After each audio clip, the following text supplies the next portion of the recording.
시편 72편 왕에게 주신 마음. 시편 72편은 기도로 시작합니다. 하나님이여, 주의 판단력을 왕에게 주시고 주의 공의를 왕의 아들에게 주소서. 왕을 위한 기도입니다. 왕이 왕답게 되게 해달라는 기도입니다. 이 짧은 첫 구절 안에 시편 기자가 왕에게 가장 필요하다고 생각한 것이 담겨 있습니다. 용맹도 아니고 부와 권세도 아닙니다. 하나님이 주시는 지혜로운 판단력과 공의입니다. 하나님의 공의와 긍휼의 마음을 왕이 본받아 백성을 다스리게 해달라는 간구입니다.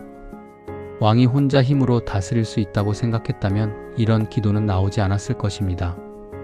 왕이라는 자리가 얼마나 크고 무거운 자리인지 알았기에 하나님 앞에 무릎을 꿇었습니다. 권력을 쥔 자가 하나님 앞에 무릎을 꿇는 모습, 그것이야말로 이 시편이 전하는 첫 번째 메시지입니다. 시편 기자는 왕이 누구를 위해 존재하는지 분명하게 말합니다. 그가 가난한 백성의 억울함을 풀어주며 도움받을 곳 없는 사람들을 구원하며 압박하는 자를 꺾으리로다. 왕의 시선이 향하고 머무는 곳이 있습니다. 가난한 자입니다. 억울한 자입니다. 도움의 손길조차 닿지 않는 사람들입니다. 이스라엘의 왕은 강한 자를 더 강하게 하는 사람이 아닙니다. 무너진 자를 일으키고 짓밟힌 자의 편에 서고 잊힌 자를 기억하는 사람입니다.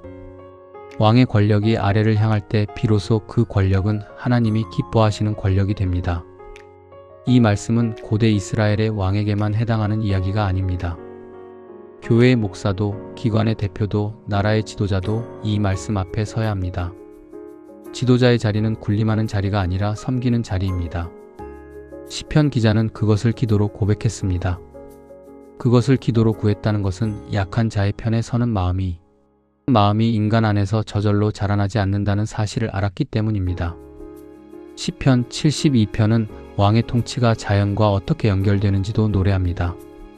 그는 벤 풀 위에 내리는 비같이 땅을 적시는 소낙비같이 내리리니 좋은 왕의 통치는 비와 같습니다. 비는 차별하지 않습니다.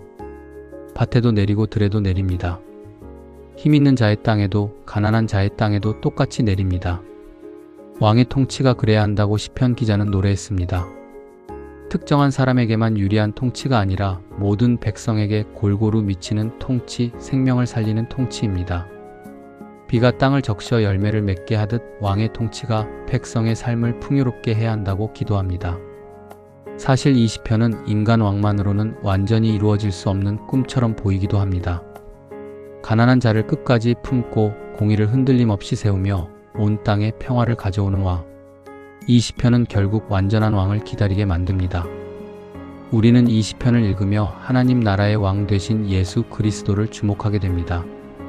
동시에 이 아름다운 비유 앞에서 우리 그리스도인은 스스로에게 질문하게 됩니다. 나는 누군가에게 비와 같은 사람인가? 내가 가진 영향력이, 내가 맡은 자리가, 내가 건네는 말 한마디가 누군가의 삶에 단비처럼 내리고 있는가? 지도자에게만 해당한다고 생각해서는 안 됩니다. 우리 각자가 서 있는 자리에서 이 질문을 품고 이 질문에 대한 대답을 내어놓아야 합니다. 시편 72편의 마지막은 찬양으로 마무리됩니다. 그 영화로운 이름을 영원히 찬송할지어다. 온 땅에 그의 영광이 충만할지어다. 왕을 위한 기도로 시작한 시편이 하나님께 대한 찬양으로 끝납니다. 왕이 아무리 훌륭해도 그 훌륭함의 근원은 하나님이심을 고백하는 것입니다. 왕의 통치가 올바를 때 가난한 자가 돌봄을 받고 억울한 자가 억울함을 풀고 온 땅에 공의가 흐를 때 그것은 왕의 공로가 아니라 하나님의 영광입니다. 우리가 지도자를 위해 기도해야 하는 이유가 여기에 있습니다. 좋은 지도자 뒤에는 반드시 기도가 있습니다. 지도자 스스로의 기도가 있고 그 지도자를 위한 공동체의 기도가 있습니다. 시편 기자는 왕을 위해 기도했습니다. 우리도 우리 곁의 지도자들을 위해 기도해야 합니다. 누군가는 권력으로 세상을 바꾸려 하지만 시편 기자는 기도로 왕을 세우려 했습니다. 어쩌면 하나님께서는 지금도 그런 기도를 통해 이 땅에 공의의 비를 내리시는지 모릅니다. 하나님의 자녀여, 백성된 우리가 드리는 기도는 눈에 잘 보이지 않지만 비처럼 조용히 땅에 스며들어 사람과 공동체를 살립니다. 오늘 기도 1. 교회와 기관과 나라의 지도자들이 가난하고 약하고 억울한 자들을 외면하지 않고 그들의 편에 서는 용기와 마음을 갖게 하소서. 2. 지도자의 자리에 있는 모든 이들이 권력을 자신을 위해 쓰지 않고 섬기는 도구로 삼게 하시고 날마다 하나님 앞에 무릎 꿇는 겸손을 잃지 않게 하소서. 3. 우리가 지도자들을 위해 기도하는 일을 게을리하지 않게 하시고 그 기도가 이 땅 위에 공의와 평화의 비로 내리게 하소서.